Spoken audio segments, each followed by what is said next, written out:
अस्सलाम वालेकुम मेरी वाइटी फैमिली, कैसे हैं आप सब। होप सो कि आप सब ठीक ठाक होंगे और अल्लाह ताला के हुक्म से मैं बिल्कुल ठीक ठाक हूँ जी। चांद रात की वीडियो मैंने आप लोगों से शेयर की है जनाब। ये उसके बाद मैं जो है वो आयत को मेहंदी लगा रही थी चांद रात पे, और उससे पहले भाभीियों को मेहंदी लगाई थी और उनका वेट करी थी कि एक भाभी ने लगवानी थी, उनका वेट करी थी कि वो आके लगवाने, लेकिन वो कही थी थोड़ी बिजी होने की वजह से वो नहीं आ सकी। और मैंने खुद भी लगानी थी लेकिन खुद इसलिए नहीं लगा सकी कि रात बहुत हो चुकी थी और मेरे मियाँ जी को मेहंदी की स्मेल अच्छी नहीं लगती है ना। हैरान कुन बात, बहुत से लड़कियों के हस्बैंड खुद बोलते हैं कि मेहंदी नहीं हाथ से उतरनी चाहिए, लेकिन मेरे हस्बैंड जहाँ मेहंदी लग रही हो ना, वो कहते हैं भाई एसी चला दो, जो है ना परफ्यूम कर दो, रूम स्प्रे कर दो, स्मेल जाए बस। मुझे इसकी स्मेल बहुत बुरी लग रही है। सो फिर इस वजह से मैं खुद मेहंदी नहीं लगा सकी। तो मैंने फिर सोचा कि अब इसके बाद मैं क्या करूं। तो बच्चों को मैंने आयत की मेहंदी लगवा के उसके हैंड वॉश कर दिए थे और उसके बाद फिर मैंने बोला कि अब मैं सोना क्या है, मैं सुबह के लिए कपड़े प्रेस कर लेती हूँ।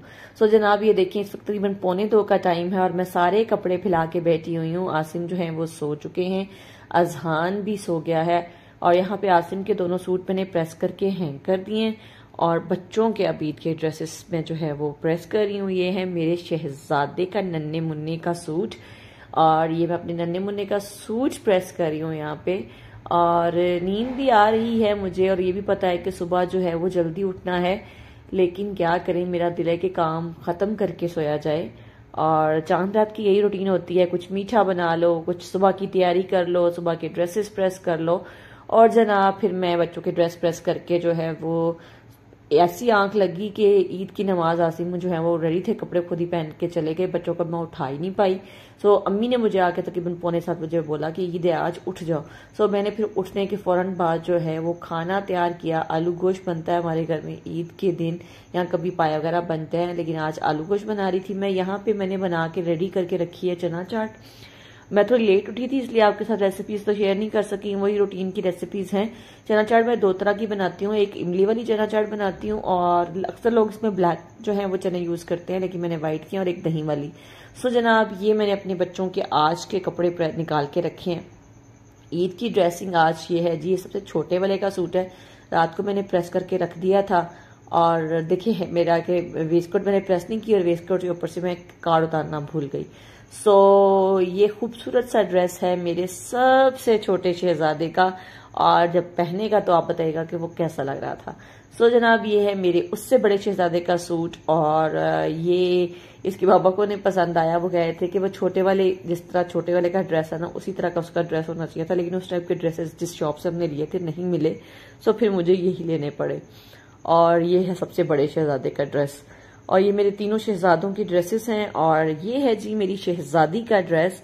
और ये एंड टाइम पे लेना पड़ा क्योंकि जो मेरे टेलर हैं उन्होंने ड्रेस जो है वो स्टिच करके नहीं दिया, सो जिसकी वजह से मुझे जो है उसके लिए रेडीमेड ड्रेस लेना पड़ा। सो इस बात पे तो आप सब इत्तेफाक करते होंगे कि टेलर्स आपको धक्का दे जाते हैं और मेरा ईद का ड्रेस तो बना ही कोई नहीं है। सो मैं आज का दिन विदाउट ड्रेस ही गुजारूंगी। और खाना बन के तैयार हो गया है। मेरी भाभी बड़ी वाली जो जेठानी मेरी हैं वो आई हुई है नीचे, वो खाना खा रही हैं और मैंने कहा चलो मैं बच्चों को कपड़े चेंज करवा दूँ। वो सुबह से मेरे पीछे पड़े हुए हैं, मामा कपड़े मामा कपड़े। सो अब उनके ड्रेसेस मैंने रेडी करके रखे हैं और ये देखें जनाब, हमें चांद रात को टाइम नहीं मिला और उससे पहले भी टाइम नहीं मिला क्योंकि मैं अपने ड्रेस के रोग में अफसुर्दा थी कि मेरे ड्रेस स्टिच होके नहीं आए और टेलर को फोन पे फोन कर रही थी, लेकिन उसको मेरी ईद की खुशियों की क्या परवाह, वो तो अपनी खुशियों में जो है वो मगन है।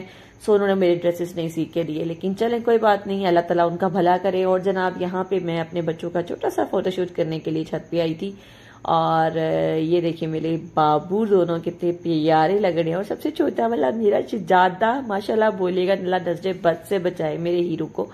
और ये बड़े भाई को बुला रहा है कि भाई आप ही आ जाओ। बाबू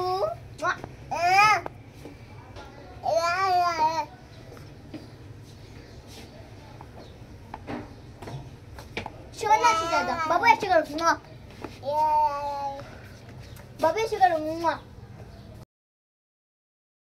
फ्रेंड्स, पहले मेरी जेठानी आई थी, उसके बाद मेरी हाला सास और मेरी जेठानियाँ देवरानियाँ आई थी, वो चली गई। अभी बैठी हुई थी तो मेरे पेरेंट्स आ गए। फर्स्ट डे इस दफ़ा माशाल्लाह सब मेहमान आ गए। तो आज मेरा फुप्पो के घर आई है ईद पे, फुप्पो को ईद मिलने आई है। मेरा का शूट कितना प्यारा लग रहा है, मेरा कितनी सोनी लग रही है। और मेरा की मामा ने शूट सिया ये वाला। इधर आए मैं, आप पहले से प्यारी हो। अच्छा, सबको अस्सलाम वालेकुम बोल दो। सबको कैसे हो बोलो, इधर देख के बोलो को मेरी तरफ से सबको ईद मुबारक। ले जी, मेरा की तरफ से आप सबको ईद मुबारक। मेरा आ जाइए फुप्पो के घर, फुप्पो को ईद मिलने। सो अम्मी लोगों को बहुत कहा कुछ खा लें कुछ खा लें, और मेरी चना चाट थोड़ी सी अम्मी ने टेस्ट की। और यहाँ पे मैं बाबा के लिए चाय बना रही हूँ। और ये देखें जनाब, यहाँ पे गुड बाय होने लगा है, अम्मी लोग जा रहे हैं वापस।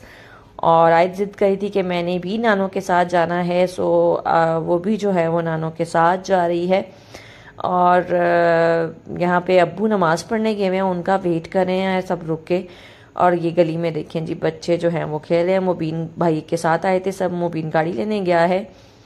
और यहाँ पे हम सब उनको अलविदा कहने के लिए नीचे आए हैं, और ये जहान बाबा के साथ।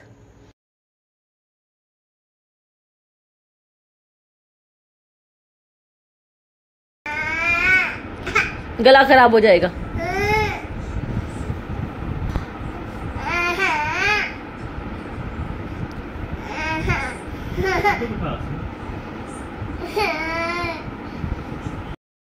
और जनाब, यही थी मेरी ईद की वीडियो। इससे ज़्यादा मैं वीडियो नहीं बना सकी, और जो बनाई थी वो क्लिप आपके साथ शेयर कर दी है। सो यहीं पे करती हूँ अपनी वीडियो का एंड।